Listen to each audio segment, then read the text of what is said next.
اکابر علماء دیوبند سے مراد ہیں دارالعلوم دیوبند کے سرپرست اول مفتی رشید احمد گنگوہی، دارالعلوم دیوبند کے بانی مولانا محمد قاسم نانوتوی، دارالعلوم دیوبند کا پہلا شاگرد اور صدر مدرس شیخ الہند مولانا محمود حسن دیوبندی، اور دارالعلوم دیوبند مولانا محمود حسن دیوبندی کے بلا واسطہ تلامذہ حضرت مدنی، حضرت تھانوی، حضرت جمع الیاس، حضرت مفتی حضرت مولانا کفایت اللہ دہلوی، علامہ کشمیری، یہ جو اوپر کے لوگ ہیں اس پر تو کسی کو کلام نہیں ہے، اس لیے اس پر بحث کی ضرورت نہیں ہے۔ گنگوہی کے بارے میں کسی کو نہیں ہے، ننوتوی کے بارے میں کسی کو نہیں ہے، شیخ الہند کے بارے میں کسی کو نہیں ہے، حضرت مدنی تھانوی کے بارے میں کسی کو نہیں ہے۔ معاملہ اس کے بعد کا ہے جس کو سمجھانے کے لیے وضاحت ضروری ہے کہ اکابر علماء دیوبند سے کیا مراد ہے۔ ہم جن کی رائے کو اکابر علماء دیوبند کی رائے کہہ سکتے ہیں، جن میں اختلاف کو اکابر علماء دیوبند کا اختلاف کہہ سکتے ہیں، اور جن سے اعراض کو علماء دیوبند سے نکلنا کہہ سکتے ہیں، وہ بنیادی طور پہ کون ہے؟ حضرت شیخ الہند رحمۃ اللہ علیہ اور حضرت شیخ الہند کے بلا واسطہ براہ راست تلامذہ شاگرد، یہ ہیں اکابر علماء دیوبند۔ ان کی رائے اکابر علماء دیوبند کی رائے ہے بس۔ اب جو ان کے بعد کے لوگ ہیں اگر وہ ان سے متفق ہیں تو اکابر علماء دیوبند کی رائے پر ہے، اگر ان کا اختلاف ہے تو یہ اختلاف علماء دیوبند میں اختلاف نہیں ہوگا، یہ اختلاف علماء دیوبند سے اختلاف ہوگا۔ یہ بنیادی نقطہ ذہن میں رکھ لیں۔ یہ میں کیوں سمجھانا چاہ رہا ہوں؟ جب مماتی اٹھتے ہیں تو حیات النبی صلی اللہ علیہ وسلم کا انکار کرتے ہیں، تو ہمارے ہی حضرات یہ بات فرماتے ہیں کہ حیات النبی کا مسئلہ اختلافی مسئلہ ہے۔ حیات النبی کے مسئلے میں علماء دیوبند کا اپنا اختلاف ہے، بہت بڑا جھوٹ ہے۔ حیات النبی کے مسئلے میں علماء دیوبند کا اختلاف نہیں ہے، حیات النبی پر علماء دیوبند متفق ہیں۔ ہاں، حیات النبی کے مسئلے میں علماء دیوبند سے اختلاف ہے جو 1962 عنایت اللہ شاہ بخاری صاحب سے چلا ہے، تو یہ علماء دیوبند میں اختلاف نہیں ہے۔ تو ایک ہے علماء دیوبند میں اختلاف اور ایک ہے علماء دیوبند سے اختلاف۔ اس کو سمجھنے کے لیے ایک مثال سمجھ لیں۔ اب دیکھو، دنیا جہان کے 1500 سال کے سارے مسلمان متفق ہیں حضور اکرم صلی اللہ علیہ وسلم کے آخری نبی ہونے پر۔ اب قادیانی اس سے اختلاف کرتے ہیں۔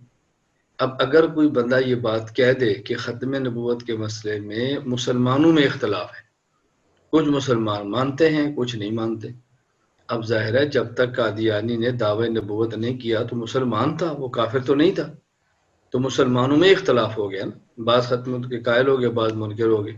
اب ہم یہاں کہیں گے ختم نبوت کے مسئلے پر مسلمانوں میں اختلاف نہیں ہے بلکہ چند لوگوں کا مسلمانوں سے اختلاف ہے۔ اسی طرح حیات النبی کے مسئلے پر علماء دیوبند میں اختلاف نہیں ہے بلکہ عقیدہ حیات النبی کے مسئلے میں چند لوگوں کا علماء دیوبند سے اختلاف ہے، ہم ان کو علماء دیوبند ماننے کے لیے تیار نہیں ہیں۔ یہ بات ذہن نشین ہو گئی کہ اکابر علماء دیوبند سے مراد کیا ہے؟ حضرت گنگوہی، حضرت نانوتوی، حضرت شیخ الہند اور شیخ الہند کے بلا واسطہ تلامذہ، ان کی رائے علماء دیوبند کی رائے ہے، اور جو ان سے اختلاف کرے گا علماء دیوبند میں اختلاف نہیں ہوگا بلکہ علماء دیوبند سے اختلاف ہوگا۔ یہ ذہن نشین فرما لیں۔ یہ بات میں بارہا کہتا ہوں کہ دیکھو بیٹا، یہ بات آپ سمجھو گے تو کسی کو سمجھاؤ گے نا، جب آپ خود نہیں سمجھ سکے کسی کو کیسے سمجھاؤ گے؟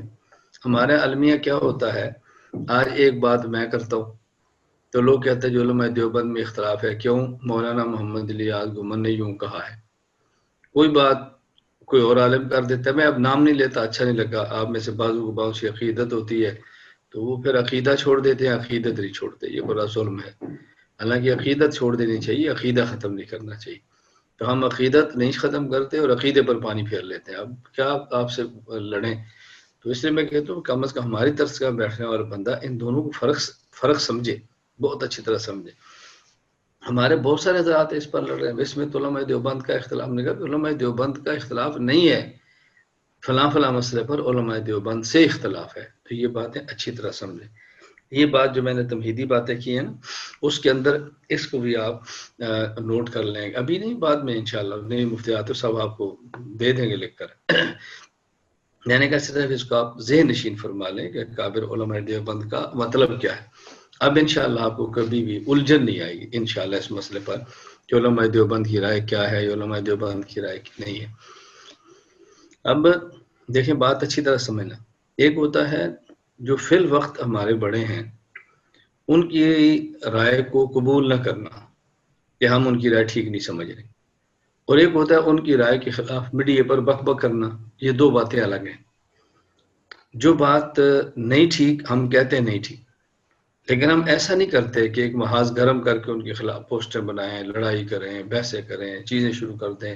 یہ ہماری پالیسی نہیں ہے اور یہ ہماری ترتیب کے 100% خلاف ہے. ہم سمجھتے ہیں یہ بات سمجھانے کی ضرورت ہے، یہ بات لڑانے کی ضرورت نہیں ہے. یہ بات ذہن نشین فرما لیں، یہ بات سمجھانی ہم نے، اس بات پہ ہم نے لڑنا نہیں ہے، کیونکہ ہم ان کو دیوبند نہیں سمجھتے. اب کئی لوگوں کا اشکال ہوتا ہے اگر یہ ارشاد توحید علماء دیوبند نہیں ہے پھر وفاق میں شامل کیوں ہیں؟ یہ علماء دیوبند نہیں ہے تو تبلیغی جماعت میں کیوں ہیں؟ علماء دیوبند نہیں ہے تو فلاں جماعت میں کیوں ہیں؟ بھائی یہ بات الگ ہے. ان کے دیوبند ہونے کی وجہ یہ نہیں کہ ان میں شامل ہیں. ہاں ان کو ساتھ رکھنے کی وجہ کوئی عذر اور مجبوریاں ہوتی ہیں، وہ ایک الگ چیز ہے، وہ ایک الگ چیز ہے. تو ضرورت کے تحت کسی کو ساتھ رکھنے کا معنی یہ نہیں ہوتا کہ وہ ہمارا ہے. ضرورت کے تحت کسی کو ساتھ رکھنے کا معنی یہ نہیں ہوتا کہ وہ ہمارا ہے. وہ ضرورتیں ہوتی ہیں، ضرورتیں بندہ ساتھ رکھ لیتا ہے. مجھے کئی بار ساتھی کہتے ہیں کہ دیکھیں آپ کی جو جماعت ہے عالمی اتحاد اہل سنت والجماعت، اس میں تو کوئی بھی نہیں ہے، اور فلاں فلاں میں تو شامل ہے، ختم نبوت میں بھی شامل ہے، جمعیت میں بھی شامل ہے، فلاں میں بھی شامل ہے. میں نے خیر بات اچھی طرح سمجھا کرو، اس کا تعلق ہے ضرورت ہے. ان کی ضرورتیں ایسی ہیں کہ ان کو ساتھ رکھنا پڑتا ہے، اور ہمیں ان کی ضرورت نہیں ہے اس لیے ہم ان کو ساتھ نہیں رکھتے. بات ختم ہوگی. جب ہمیں ان پر اعتراض نہیں ہے، ان کی پالیسی ہے، تو ہمارے اوپر کسی کو کیوں اختلاف ہے؟ ہماری بھی تو پالیسی ہو سکتی ہے نا. اب عجیب بات ہے کہ ہم کسی کی پالیسی پر اعتراض نہ کریں اور اپنی رائے پر قائم رہیں، ہم متشدد ہیں، اور باقی لوگ اپنی پالیسی پر قائم بھی رہیں، ہماری پالیسی پر اعتراض بھی کریں، وہ معتدل ہیں. دیکھو نا اعتدال کے نام پر کیسی عجیب شرارت ہے، ہماری سمجھ سے باہر ہے. یعنی ہم اپنی پالیسی پر قائم ہیں اور کسی کی پالیسی پر اعتراض نہیں کرتے. ہم متشدد ہیں کیوں؟ تم اپنی پالیسی پر قائم کیوں؟ اور باقی اپنی پالیسی پر قائم ہیں اور ہمارے رد بھی کرتے ہیں اور وہ معتدل ہو جاتے ہیں. یار یہ کیسا اعتدال ہے؟ ہماری سمجھ سے باہر ہے. ہم آپ کی پالیسی کو رد نہیں کرتے، برا نہیں کہتے، مجمع میں نہیں بات کرتے، اور آپ بڑے مجمع میں بھی بات کرتے ہو، رد بھی کرتے ہو، اور پھر بھی اعتدال ہے. تو یہ کون سا اعتدال ہے؟ یہ اعتدال تو یہ تھا کہ آپ اپنی رائے پر قائم کرتے ہیں، ہماری رائے کا بھی احترام کرتے، جو لوگوں کو آپ درس دیتے ہیں ہماری رائے کا بھی احترام کرو. لیکن ہم الحمدللہ اپنی رائے پر قائم ہیں اور دوسروں کی رائے کا احترام کرتے ہیں، لیکن قبول نہیں کرتے. ہم سمجھتے ہیں اب یہ بنیادی طور پر ٹھیک نہیں. تو میں یہ بات پہلے بھی آپ کو کہہ چکا ہوں کہ میں نے کئی مرتبہ حضرات سے کہا ہے، ساتھیوں سے بات کی ہے. میں نے کبھی دیکھیں ہمارے ہاں جو اکابر علماء دیوبند ہیں، ہم عزت بھی کرتے ہیں، احترام بھی کرتے ہیں. رائے کا احترام کرنا اور ہوتا ہے، رائے کا قبول کرنا اور ہوتا ہے. دونوں میں بہت بڑا فرق ہے. جیسے میں نے آپ کو سمجھایا نا، ہم اپنی پالیسی پر قائم ہیں، لیکن چونکہ ہماری ضرورت نہیں ہے ہم نہیں رکھتے، اور ان کی ضرورتیں ہیں وہ رکھ لیتے ہیں. اور عجیب بات یہ ہے کہ جو رکھتے ہیں ہم ان کی تعویل کر کے ان کا دفاع بھی کرتے ہیں، یعنی پھر بھی متشدد ہیں. عجیب بات یہ ہے نا، پھر بھی متشدد ہیں. ہم ان کی رائے کا احترام بھی کرتے ہیں، تعویل بھی کرتے ہیں، اور ان کا دفاع بھی کرتے ہیں، پھر بھی کہتے ہیں لوگوں کو بات سمجھ نہیں آ رہی. اور کیسے سمجھ آتی ہے؟ ہماری سمجھ سے باہر ہے. یعنی ہم تعویل اور دفاع کر کے اس طرز پہ بات کرتے ہیں کہ جو آپ خود بھی نہیں کر سکتے.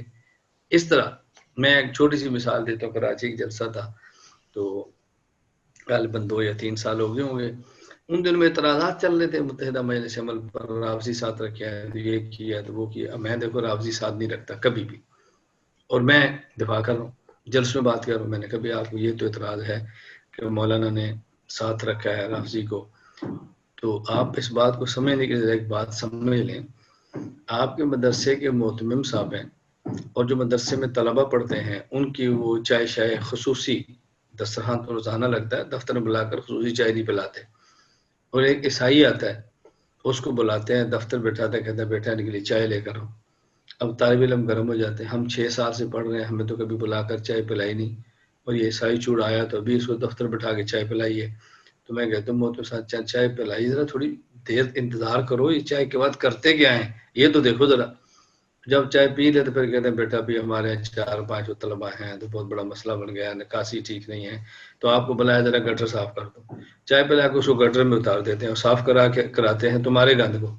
اور میں نے کہا تم بھی چائے پی کیسے کر سکتے ہو؟ کہا جی نہیں. تو میں نے کہا اعتراض تمہیں کیا ہے؟ اور بھائی محتمم جو دفتر پلا کے آپ کو چائے نہیں پلا رہا, ان کو چائے پلا کرنے بعد جو کام لیتا ہے وہ بھی تو دیکھو نا. بس یہ آپ کو گلا ہے کہ مولانا نے ساتھ بلا لیے, تو یہ تو دیکھو ساتھ بلا کر کام کیا کیا. اب دیکھو میں کتنی ترتیب پر سمجھا کر آپ کا دفاع کر رہا ہوں, میں پھر بھی بیوقوف ہوں, مجھے پھر بھی بات سمجھ نہیں آ رہی, میں پھر بھی متشدد ہوں, میں پھر بھی امت کے حوال کو نہیں سمجھ رہا. عجیب بات نہیں ہے؟ یعنی جو کام آپ کر رہے ہیں آپ اپنا کام نہیں سمجھا سکتے, ہم آپ کا کام بھی سمجھاتے ہیں اور ہم پھر بھی متشدد ہیں, پھر بھی پاگل ہیں. یہ عجیب بات ہے. تو خیر میں اس پہ پھر لگا رہتا ہوں. دیکھو آپ اس سے اندازہ فرماؤ کہ اعتدال کے ساتھ یہ کام کرنا کتنا مشکل ہے. جس کام پر میں لگا ہوں آپ کو اس کا اندازہ نہیں, اور الحمدللہ میں جب سے لگا ہوں تب سے اب تک قائم ہوں, کھڑا ہوں, پیچھے نہیں ہٹا. ہمیں ان چیزوں کا بہت خیال کرنا چاہیے. ایک بات, لاہور میں ایک اجلاس طے ہوا. اجلاس یہ تھا دیوبندی جماعتوں کا اجلاس, دیوبندی جماعتوں کا اجلاس لاہور کے کالے میں, اور انہوں نے بلایا تھا. مولانا عبدالرؤف فاروقی صاحب جمعیت وسین کے جنرل سیکرٹری ہیں, تو ہمارے ساتھ کو بھی دعوت دی. ہماری جو جماعت کے صوبائی ذمہ دار تھے وہ بھی چل پڑے, ہم نے بھی جانا ہے. راستے میں ان کا فون آ گیا, انہوں نے کہا جب ہم جا رہے ہیں تو ہم نے وہاں جا کر اجلاس میں جو ہے نا وہ ایک بات کرنی ہے, ان اشاعت و توحید والوں کو بلائے, تو ہم نے وہاں احتجاج کرنا بھی یہ دیوبندی نہیں ہے, یا ان کو نکالو ورنہ ہم بائیکاٹ کرتے ہیں. میں نے کہا یہ غلطی وہاں جا کر نہ کرنا, آپ ابھی سے اجلاس کے اندر شرکت نہ کرو. تم نے وہاں جا کر کہا نا تو انہیں تمہارا بائیکاٹ قبول کرنا ہے, ان کو نہیں نکالنا. میں ان بزرگوں کا مزاج سمجھتا ہوں, یہ غلطی کبھی نہ کرنا. وہاں نہ جانا ٹھیک ہے, اگر تم گئے اور تم نے کہا یا ان کو نکالو یا ہم جاتے ہیں, انہوں نے غیروں کو نہیں نکالنا, تمہیں نکال دیں گے, یہ غلطی نہ کرنا. اب دیکھیں میں نے ساتھیوں کو روک دیا, اجلاس میں نہیں گئے. میں چونکہ جانتا ہوں اپنے موجودہ مشائخ کی طبیعت کو, مبارک کو, نساز کو, مزاجوں کو میں سمجھتا ہوں, اس لیے میں اس پڑھنے میں چاہتا ہی نہیں. بھائی یہ ہمارے نہیں بائی کارڈ والا, بھائی نہیں موافقت تو جاتے ہی نہیں, بات ختم ہوئی. وہاں جا کر پھڈا کھڑا کریں ایسا نہیں ہوگا. یہ وہاں جاتے ہیں, وہاں جا کر پھڈے کھڑے کرتے ہیں, یہ معتدل ہوتے ہیں, اور ہم پھڈے سے بچنے کے لیے وہاں جاتے ہی نہیں, پھر بھی متشدد ہوتے ہیں کہ ہمیں بات سمجھ نہیں ہے. یعنی آپ کو سمجھ آ گئی ہے کہ میڈیا موجود ہے, سب موجود ہیں, ایک دوسرے کی ٹھکائی کر رہے ہو, یہ آپ کو سمجھ آئی ہے, اور ہم اس ٹھکائی سے بچنے کے لیے شرکت ہی نہیں کرتے, تو ہمیں سمجھ نہیں آئی. اب بتاؤ یہ کتنا مشکل کام ہے. ساری باتیں سنتے رہنا, ساری باتیں سنتے رہنا اور پھر بھی اپنے کام میں لگے رہنا, یہ بہت مشکل کام ہے. لیکن جب آپ یہ کام کریں گے تو پھر اللہ تعالیٰ کی مدد آپ دیکھیں, اللہ تعالیٰ کی نصرت دیکھیں, اللہ تعالیٰ کا کرم دیکھیں, اور آپ کا کام دنیا میں اللہ تعالیٰ پھیلانے کا انتظام کیسے فرماتے ہیں, خود محسوس کریں گے. یہ چیز ہی ایسی. تو خیر میں نے جو بات آپ کیا سمجھائی ہے, کابر علماء دیوبند کی رائے, یہ کابر علماء دیوبند سے مراد کی میں نے یہ بات سمجھائی. شہداء نے پکارا ہے تم کو فردوس کے بالا خانوں سے, ہم راہ وفا میں کٹ آئے تمہیں پیار ابھی تک جانوں سے, اس جذبہ گلبوسی میں کچھ کانٹے بھی چبھ جاتے ہیں, اپنوں کے نشتر سہ لینا ٹکرانا فقط بیگانوں سے. یہ شعر پڑھنے بیٹا آسان ہے, اس پہ عمل کرنا ہے, ایسے سکون کے ساتھ کھڑے ہو جائے. کوئی سمجھ آئیے آپ کو؟ یہ میں اس لیے کہتا ہوں اس مزاج کر بیٹھو گے نا, دنیا میں کام کرو گے. ہم نے ایک نقطہ طے کر لیا کہ ہم نے اپنی صلاحیتیں اور توانائیاں کس چیز پہ لگانی ہے, بس کس چیز پہ لگانی ہے, اپنی نقطہ ایک طے کر لو توانائیوں کا. اللہ تعالیٰ پھر اللہ تعالیٰ مدد فرمائیں گے, اللہ تعالیٰ برکت فرمائیں گے. سکندر مزاجوں سے بس اتنا کہنا, قلندر مزاجوں میں ہم بیٹھتے ہیں. کوئی تمہارا شاعری کا بھی ذوق ہے کہ نہیں؟ ہم تو دیہاتی لوگ ہیں اور ہیں بھی متشدد پڑے بات. یہی کوئی اور شعر بزرگ پڑھ دیں تو کہنا کیا بات ہے. قلندر مزاجوں سے بس اتنا کہنا, سکندر مزاجوں سے بس اتنا کہنا, قلندر مزاجوں میں ہم بانٹتے ہیں, جانتے ہیں گر بادشاہی کے سارے, مگر بادشاہوں میں کم بیٹھتے ہیں. سمجھ آئی تمہیں؟ سکندر مزاجوں سے بس اتنا کہنا, قلندر مزاجوں میں ہم بانٹتے ہیں, جانتے ہیں گر بادشاہی کے سارے، مگر بادشاہوں میں کم بیٹھتے ہیں۔ یہ جہاں لوگ بیٹھتے ہیں نا، بیٹھ کے اپنا عزت سمجھتے ہیں۔ میں نے کبھی آپ سے یقین کریں باتیں بھی نہیں کی، میں کبھی اپنے حوال بتاتا ہی نہیں۔ یہ جو بڑی بڑی پوسٹوں پر ہے نا، ہمیں کتنی پیشکشیں اور کتنا کچھ ہم نے پاؤں کے نوک پر ٹھکرایا ہے، آپ سوچ بھی نہیں سکتے، آپ تصور نہیں کر سکتے۔ جن چیزوں کو میں ٹھکرا کر یہاں بیٹھا ہوں نا، یہ تو مسئلہ ہی کوئی نہیں، لیکن مسئلہ موت کے بعد کا ہے، مسئلہ آخرت کا ہے، مسئلہ قیامت کا ہے۔ دنیا کی زندگی بہت مختصر ہے، ہم اپنی آخرت کی زندگی کو برباد اور تباہ نہیں کر سکتے۔ دوبارہ آنے کے چانس نہیں ہے، دوبارہ تھوڑا ہی آنے کے، پھر اگر دوبارہ کسی کوتاہی کا تو دار کر لیں گے، اللہ ہم سے راضی ہو جائے۔ بس اپنے آپ کو کام میں لگا دو، بس میں باہر گیا تو اپنے اکابر سے جڑے رہو، اپنے آپ کو کام پہ لگا دو۔ ہم نلائق ہیں، ہماری کوئی حیثیت شخصیت نہیں، سب کچھ دین ہی ہے۔ بس جو دین سے جڑا رہے گا وہ چھا جائے گا، دین سے ہٹ جائے گا مر جائے گا۔ بس دین سے جڑے رہو، بس یہ ہمیشہ ذہن میں رکھو۔ حضرت جگر مراد آبادی رحمۃ اللہ علیہ، حضرت تھانوی رحمۃ اللہ علیہ سے بیعت ہوئے، شراب پیتے تھے، شاعر تھے، بیعت ہو رات آئے روکے حضرت کو ملے گا جی بیعت ہونے سے، صبح آئے تو داڑھی منڈا کر پیش ہو۔ تو حضرت نے فرمایا کہ رات تم آئے تھے، تھوڑی تھوڑی داڑھی تھی، صبح وہ بھی منڈا دی۔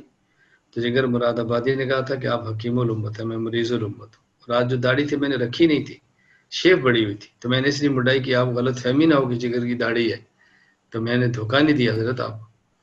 یہ عمل ٹھیک نہیں تھا، نیت کا بہت اچھا تھا، اس نے کہا میں نے آپ کو دھوکہ نہیں دینا چاہا، بس حضرت سے ملا اور توبہ کر لی۔ بس شراب پیتے تھے، ڈاکٹر نے مشورہ دیا کہ آپ تھوڑی تھوڑی شراب پئیں ورنہ مر جائیں گے۔ پورا بورڈ بیٹھا، میڈیکل بورڈ، اور تشخیص ہوئی تھوڑی سی شراب پئیں۔ تو جگر مراد آبادی نے کہا تھا کہ اگر میں کچھ شراب پیتا رہوں تو کتنے سال زندہ رہوں گا؟ کہا جی 10 سال تک مزید جی سکتے ہو۔ تو جگر کو چوٹ لگ گئی تھی، بس صحیح چوٹ۔ تو جگر مراد آبادی نے کہا تھا میں اللہ کو ناراض کر کے 10 سال جیوں، اس سے بہتر ہے اللہ کو راضی کروں، ایک لمحے میں مر جاؤں۔ بس میں اب نہیں جی سکتا، اللہ کو ناراض کر کے نہیں جی سکتا، بس جتنا جینا ہے اللہ کو راضی کر کے جینا ہے، ناراض کر کے میں نہیں جی سکتا۔ تو جگر مراد آبادی کہا کرتے تھے میرا کمال بس اتنا ہے اے جگر، وہ مجھ پہ چھا گئے میں زمانے پہ چھا گیا۔ بس میرا کمال بس اتنا ہے اے جگر، وہ مجھ پہ چھا گئے میں زمانے پہ چھا گیا۔ بس یہ ذہن بناؤ، بس پھر دنیا میں آپ ہی اور آپ ہیں۔ یہ دنیا حقیر ہے، اس کی خاطر اپنا ایمان بیچنا، ضمیر بیچنا، مسائل غلط بتانا، اپنی عزت کے لیے سب کچھ داؤ پہ لگانا، اللہ معاف فرمائے، اللہ میری اور آپ سب کی حفاظت فرمائے۔ بات لمبی ہوگی، میں اصل میں کیا سمجھا رہا تھا کہ اکابر علماء دیوبند کیا ہے، یہ سمجھ آئی؟ اکابر علماء دیوبند کی رائے، اس سے مراد کیا ہے، اکابر علماء دیوبند کیا ہوتے ہیں، تو میں وہ لکھوانا چاہ رہا تھا، بات لمبی ہوگی کہ اکابر علماء دیوبند کیا ہے۔ اس کو ذرا اب سمجھ آ گئی نا؟ اکابر علماء دیوبند حضرت گنگوہی، حضرت ننوتوی، حضرت شیخ الہند اور ان کے بلا واسطہ تلامذہ، ان کی رائے دیوبند کی رائے، اور جو ان کی رائے نہیں ہے وہ دیوبند میں اختلاف نہیں ہے، وہ دیوبند سے اختلاف ہے۔ اس لیے کبھی کو آپ کو استاد محترم فرمائے نا حیات النبی کے مسئلے پر علماء دیوبند میں اختلاف ہے، کہنا استاد جو علماء دیوبند میں نہیں ہے علماء دیوبند سے ہے، فوراً کہیں گے اچھا لگتا ہے تو بھی سرگودے پڑھ کے آئے، لگتا ہے تو اتنے پڑھیا ہوں، ایڈا تو بولنا شروع کیتا ہے نا بزرگوں کے سامنے تو ذرا بولنا شروع کیتا ہے نا، یہ سمجھ آئی تو اتنے پڑھ گیا ہے نا۔ بس یہ نہیں ہے کہ بندہ اعتراف کرے بھائی مجھے نہیں پتا تھا، چلو بیٹا تو بہت اچھی بات ہے، تو تیرے علم میں بات آگے نہیں، یہ مسئلہ ہی نہیں ہے۔ بس خیر میں خیر کل مجھے یہاں کوئی ساتھی ملے تو وہ کہیں پڑھتے ہیں، اور جو کوئی بزنس بھی کرتے ہیں اور کہیں اور جگہ پڑھتے ہیں، دینی اداروں میں شام کلاسز لیتے ہیں، تو مجھے انہیں دعوت کی مچھلی کی، جی مچھلی ہم بڑی شوق سے پکاتے ہیں، وہ 8-10 قسم کی مچھلیاں بنائی اور بلایا اور بیٹھے رہے۔ تو اس میں ایک لڑکا کہتا ہے میں نے ایک مسئلہ پوچھنا ہے، میں نے کہا جی پوچھیں۔ کہتا ہے میں مسلکاً شافعی ہوں اور ان کے ساتھ پڑھتا ہوں۔ میں نے کہا تو مسلکاً اہل سنت والجماعت ہے، مذہباً شافعی ہے۔ اچھا جی، میں کہتا تجھے یہی نہیں پتا مسلک اور مذہب میں کیا فرق ہے، اور تو جہاں پڑھتا ہے کتنی بڑی نسبت ہے، میں فلاں حضرت کے یہاں پڑھتا ہوں، تو مسلکاً اہل سنت والجماعت ہے اور مذہباً تو شافعی ہے۔ یہ مسلک اور مذہب میں کیا فرق، کر جا کے اپنے استاد جی سے پوچھنا۔ مترادف لفظ ہے، بس ایک ہی چیز ہے، بس ایک ہی چیز ہے، مترادف لفظ مترادف نہیں ہے، ایک دسڑا بنا لو، مسلک اور ہوتا ہے مذہب اور ہوتا ہے۔ میں نے کہا یہی تو مصیبت ہے نا، جہاں تو رہتا ہے یہ باتیں وہ سمجھے نہیں تو پھٹ اعتراض ہمارے اوپر کرتے ہیں، یہ نہیں کہنا کہ ہمیں بات سمجھنی ہے۔ میں نے کہا چلیں، تو سال لڑکا تھا، کہتا ہے جی ایک بات آپ سے پوچھنا چاہتا ہے. میں نے کہا جب بات اس نے پوچھنی ہے تو اپنا تعارف کیوں کرا رہا ہے کہ میں شافعی ہوں؟ سوال اس کا ہے، تعارف تو کرا رہا ہے. تو کہا بھی میں شافعی ہوں، میری الجھن ہے، شافعی تو ہے، الجھن اس کی ہے. تمہیں سوال کرنا بھی دیا تھا، کہا ہے تم خامسے کے درجے پہنچ گئے، تم انجینئر ڈاکٹر بنے پھرتے ہو. بات سمجھنے کی کوشش کی. خیر ہو، میں نے کہا چل یار تو بتا کیا سوال ہے. میں نے کہا جی میں اب اندازہ کریں.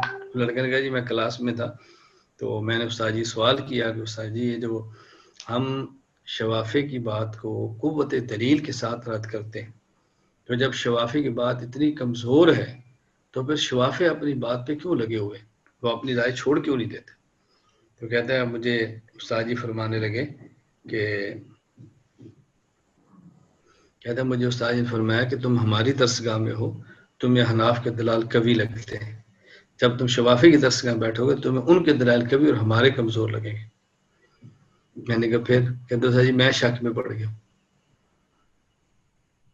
یہ کیا ہوا کہ یہ ادھر بیٹھے تو یہ کبھی ہیں، ادھر بیٹھے تو وہ کبھی ہیں. میں نے کہا بیٹا میں نے اس لیے آپ سے کہا تھا کہ جب بندے کو بات سمجھ نہیں آتی نا وہ دوسروں کو پریشان کرتا ہے. اب میں کوئی بات نہیں کروں گا تمہارے استادوں کی بے ادبی ہو جائے گی. تمہارے استاد ہی سمجھے ہوتے تو تم کیوں الجھن میں پڑتے؟ بچوں کو خود نہیں سمجھے تو تمہیں الجھن میں ڈال دیا. پھر میں نے کہا اس کا جواب صرف ایک ہے کہ شوافی کے دلائل کمزور ہیں، ہمارے دلائل قوی ہیں.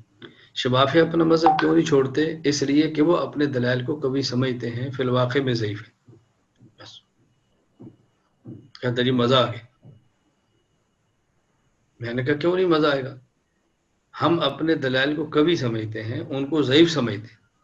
شوافے اپنے دلائل کو قوی سمجھتے ہیں، اس لیے اپنے مذہب پر لگے ہوئے ہیں. یہ نہیں کہ ہم ان کی درسگاہ میں بیٹھیں گے تو ہمیں پھر بھی وہ قوی لگیں گے، ہم وہاں بیٹھیں گے ہمیں پھر بھی وہ ضعیف لگیں گے.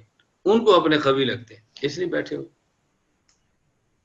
میں نے کہا مجتہد کی تعریف میں 4 لفظ ہیں، ان میں سے ایک لفظ ہے مصیباً فی القیاس. مصیب فی القیاس، اس پر سوال یہ ہے کہ مجتہد تو کبھی مصیب فی القیاس ہوتا ہے، کبھی مفتی فی القیاس ہوتا ہے. تو ہم نے تعریف میں مصیباً فی القیاس کیسے کہہ دیا؟ آپ کو سوال سمجھ آ رہا ہے؟ ایسا نہیں کہ آپ کو سوال ہی سمجھنا ہے اور میں جواب سمجھاتا رہوں. آپ سوال سمجھنے میں لگے ہوں اور میں جواب بھی سمجھا کر آگے نکل جاؤں. تو مجتہد کی تعریف میں 4 لفظ ہیں، اس میں ایک لفظ کیا ہے مصیباً فی القیاس، کہ مصیب فی القیاس. سوال یہ ہے کہ مجتہد تو ہمیشہ مصیب فی القیاس نہیں ہوتا، کبھی مصیب فی القیاس ہوتا ہے، کبھی مختی فی القیاس ہوتا ہے. تو تعریف مصیباً فی القیاس کیوں لکھا؟ اس کا جواب یہ ہے مصیباً فی القیاس فی ظنہ. مجتہد فی الواقع مختی فی القیاس ہوتا ہے لیکن خود کو مصیب فی القیاس ہی سمجھتا ہے. ایسا نہیں ہوتا خود کو مختی فی القیاس سمجھے اور پھر اپنے قیاس پر عمل کرے. یہ مجتہد نہیں ہے، یہ بددیانت ہے. یہ نہیں ہو سکتا کہ وہ خود کو خطا پر بھی سمجھے پھر بھی اپنے اجتہاد پر باقی رہے، ایسا ہو ہی نہیں سکتا. تو میں نے کسی طرح جو شوافے ہیں وہ اپنے آپ اپنے دلائل قوی سمجھتے. ایسا نہیں ہوتا کہ اپنے دلائل ضعیف سمجھیں اور پھر بھی ہمارے ساتھ لگے رہے، ایسا نہیں ہوتا. میں نے کہا جی ساری بات سمجھ آ گئی. میں نے کہا اپنے استاد جی سے کو میرا وہ شرارتی یہاں پر آیا ہوا ہے تو استاد جی ایک دن کی کلاس اس کی بھی رکھ لیں، 1-2 دن ہماری رکھ لو، انہی تنقیحات پہ رکھ لو، انہی عقائد پہ رکھ لو، انہی چیزوں پہ رکھ لو. تو انشاءاللہ میں نے کہا آپ کو فائدہ ہو نہ ہو مجھے فائدہ ضرور ہوگا، پہلے میرے فائدے کے لیے رکھ لو. لوگ کہتے ہیں نا آپ کو بہت فائدہ ہوگا. میں نے کہا آپ کو نہیں فائدہ ہوگا، ہمیں فائدہ ہوگا. بس ہمیں 4 شاگرد اور مل جائیں گے، ہم چھوٹے استاد اور بڑے استاد ہو جائیں گے. بھائی ہمارے فائدے کے لیے رکھ لو. ہم سوچیں کہ اس ملک میں بھی ہمارے شاگرد ہیں، چلو ہمارے نفع کے لیے رکھ لو، اپنے نفع کے لیے تو نہیں رکھ سکتے. میں عرض یہ کر رہا تھا کہ اکابر علماء دیوبند کسے کہتے ہیں، اور کچھ گل سمجھ آئی تو آنوں میں پھر وہیں آ کر رکوں. اکابر علماء دیوبند کسے کہتے ہیں، یہ بات ذہن میں بٹھاؤ. جب ہم کہتے ہیں اکابر علماء دیوبند کی رائے ہے تو اس کا معنی کیا ہوتا ہے؟ جب یہ سمجھ آئے گا پھر آپ کو سمجھ آئے گا کہ یہ جو مماتی ہیں دیوبندی ہیں یا نہیں. یہ دیوبندی نہیں ہے. کیوں نہیں ہے؟ اس لیے اکابر علماء دیوبند کے راستے سے ہٹ گئے ہیں بس، اور ہم اپنی رائے پر قائم ہیں. میں دیکھو نا پھر آپ سے کہہ رہا ہوں کہ جن حضرات نے ان سے اتحاد کیا میں ان پر کوئی اعتراض نہیں کر رہا. میں کہتا ہوں ان کی ضرورت ہے. بھائی ہم نہیں کرتے، ہماری ضرورت نہیں ہے. جب بھی آدمی باطل کو برداشت کرتا ہے تو ضرورت کے لیے کرتا ہے نا. جن کی ضرورت ہے وہ کرتے ہیں، جن کی ضرورت نہیں ہے وہ نہیں کرتے. اور ضرورت کے بارے میں ضابطہ کیا ہے؟ الضرورات تتقدر بقدر ضرورت. ضرورت کو اتنا لیا جاتا ہے جتنی ضرورت ہو. اتنا کافی ہے کہ آپ کے ساتھ بیٹھتے ہیں، اتنا کافی نہیں ہے کہ ہمارے مرکز میں گزر جائیں، بس ان کو تھوڑا سا فاصلے پر رکھو، اتنا کافی ہے. حضرت مولانا فضل الرحمان صاحب یہاں سرگودا ایک بار تشریف لائے تو گزر رہے تھے ہمارے، گزرتے گزرتے رکے اور آگے چلے گئے. تو مجھے مولانا کھڑے کھڑے مذاق میں کہتے ہیں حیات و مات چھوڑو، اسمبلی میں آؤ. حیات مات چھوڑو، میں سمجھتا ہوں کہ مولانا چیک کر رہے تھے کی جواب کیا دیتے ہیں، مجھے پتہ بھی نہیں، میں چھڑاتے ہیں، ہمیں پتہ ہے وہ جو ہے ہمارے بزرگ ہیں، ساتھی ہیں، تو موری چسکے تو مارتے ہیں نا، چسکے بڑے بھی مارتے ہیں، چھوٹے مارتے ہیں، بڑوں کا اپنا چسکا ہوتا ہے، چھوٹوں کا اپنا چسکا ہوتا ہے. مولانا مجھے کہتے ہیں حیات و مات چھوڑو، الیکشن لڑو، اسمبلی میں آؤ. میں نے کہا حضرت یہ حیات و مات نہیں، یہ موت حیات ہے. میں اسمبلی میں آ گیا پھر بھی نہیں چھوٹ رہی. یہ حیات و مات نہیں ہے، یہ موت حیات ہے. میں اسمبلی میں آ گیا نا پھر بھی نہیں چھوٹ رہی. بس مولانا مسکرا پڑ. میری عادت ہے کہ میں سے موقع پر بھی اپنے عقیدے کا اظہار کر دیتا ہوں. بھائی مولانا نے اپنی رائے کا اظہار کر دیا، ہم نے سن لیا، تو ہم اپنی رائے کا اظہار کرتے ہیں کہ مولانا بھی سنے نا. وہ یہ تو ذہن میں لے کر جائے نا بھی دنیا میں کوئی بندہ بولتا بھی ہے، ایسا مسئلہ نہیں ہے. کچھ ہیں ایسے کہ جو رائے کے سامنے اپنی رائے ادب کے ساتھ پیش کر لیتے ہیں، اس میں حرج کی کیا بات. اسلام آباد ہم بیٹھے تھے مولانا گھر میں، تو مولانا فضل الرحمان سے میرے دائیں طرف بیٹھے تھے اور مولانا غالباً حیدری صاحب بائیں طرف تھے اور میں درمیان میں تھا. ہم تین ہی تھے، شاید کچھ ہوتا مولانا کا گاڑ یا بیٹا کو اس طرح ہو، مجھے نہیں پتا، ہم تین ہی بیٹھے. تو کوئی بات چلی نا تو انہوں نے آگے پشتو میں بات کی. تو مولانا مجھے کہہ رہے ہیں کہ یہ پشتو میں کہہ رہے ہیں کہ میں نے انہوں نے آپس سے بات کی تو پھر انہوں نے کہا یہ پشتو سمجھتا ہے، یہ کہا. تو انہوں نے کہتے ہیں مجھے پشتو پوچھ رہا ہے کہ یہ پشتو سمجھتا ہے. تو مولانا کہتے ہیں میں نے ان کو فوراً کہا کہ نہ جی. مولانا کہنے لگے مجھے کہہ رہے ہیں کہ پشتو سمجھتا ہے. تو میں نے کہا نہیں، پشتو تو مردے بھی سمجھتے ہیں. مولانا فضل الرحمان صاحب کہتے ہیں، میں نے عبدالخدائی صاحب کہا ہے پشتو تو مردے بھی سمجھتے ہیں. میں نے کہا سمجھتے ہیں نہیں سمجھتے ہمیں نہیں پتا، ہمارا جو نظریہ ہے وہ سننے کا ہے کہ بس مردے سنتے ہیں. بس آپ کو سمجھ آئی. تو مولانا فضل الرحمان صاحب کہتے ہیں حضرت صاحب مجھے پشتو میں کہہ رہے ہیں کہ یہ پشتو سمجھتا ہے. میں نے کہا پشتو تو مردے بھی سمجھتے ہیں. بس جیسے آدمی اپنی زبان کے لیے اچھے لفظ استعمال کرتا ہے. میں نے کہا مردے سمجھتے ہیں نہیں ہمیں نہیں پتا، ہمارا موقف سوائے موتا کا ہے، فہم میں موتا سے ہمیں تعلق نہیں ہے، سنتے ہیں سمجھتے ہیں یہ نہیں. تو مولانا بہت اس پہ مسکرائے. ہمارا جب بھی ایسے ٹاکرا ہوتا ہے نا محظوظ ہوتے ہیں، محظوظ. بس میں حسنین میں ہماری چائے تھی تو مولانا تاجویر صاحب مجھے فرمان لگے آپ کیا ماشاءاللہ بیان زبردست ہوتا ہے، دلائل زبردست ہے، لہجہ سخت ہے لہجہ. میں نے کہا حضرت اگر کوئی اور بندہ پوچھے نا تو یہ نہیں کہنا، اگر میں نے کہا کہ اور پوچھے نا تو یہ نہیں کہنا. مجھے کہتے ہیں کیوں؟ میں نے کہا جو آپ نے بیان سنا تھا کہاں کا تھا؟ کہتے ہیں جہاں کا. میں نے کہا رائے کا تو نہیں تھا نا.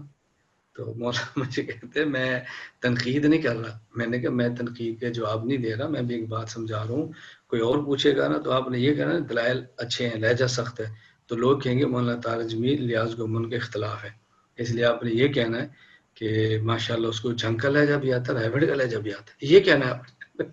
مولانا چپ ہو گئے بالکل. تو یہ مطلب میری عادت ہے، میں جہاں بیٹھتا ہوں نا بڑے ادب اداب کے ساتھ بیٹھتا ہوں، لیکن بات اپنی کھسکا دیتا ہوں. بس بات اپنی میں کھسکا دیتا ہوں، بزرگوں کو کہاں سے نکال دوں. یہ بات میں سوچتے رہیں، کوئی ایسے رہ نہ جائے بھائی یہ نہ کہ ہم نے اس کو سمجھایا تھا. بات میں کہتے نا آیا تھا اور ہم نے اس کو سمجھایا تھا. وہ کہے گا بھائی آیا تھا یار یہ نہیں سمجھتا. یہ نہیں کہیں گے ہم نے سمجھایا تھا کہ یہ نہیں سمجھتا. میں بھی ایک دو مرتبہ ملا ہوں لیکن وہ نہیں سمجھتا. بس تو ٹھیک ہے کہتے رہے نہیں سمجھتے، اس میں کیا ہوتا ہے. ہم تو پہلے ہی کہتے ہیں کہ لوگ کہتے ہیں مجھے تیرا شیدائی ہے، اب ہوش میں آنا میرا تیری رسوائی ہے. سمجھ گئے. لوگ تو میں کہتی ہیں عاشق ہوتا ہے نا، یہ عاشق پاگل ہوتا ہے. لوگ کہتے ہیں پاگل ہے، اس کے عشق میں پاگل ہے. تو اس لیے اس عاشق نے کہا تھا لوگ کہتے ہیں مجھے تیرا شیدائی ہے، اب ہوش میں آنا میرا تیری رسوائی ہے. ہمیں عقائد کے معاملے میں لوگ پاگل کہتے ہیں. ہم ہوش میں آ گئے تو لوگ کہیں اب دیوبند کدھر گیا، وہ کدھر گیا حنفی، کدھر گیا حق، بس ہو گئی. تو ہم اب پاگلوں کی طرح لگے رہیں گے. اب ہم نے پاک سمجھدار ہو گئے تو تمہاری رسوائی ہوگی، عشق میں خلل آ جائے گا. ہم اسی عشق پہ جینا چاہتے ہیں، اسی عشق پہ مرنا چاہتے ہیں. اللہ ہم سب کو بات سمجھنے کی توفیق عطا فرمائے. کافی ہے آج تو مہدی بات ہی کافی ہے، سبق بھی پڑھے.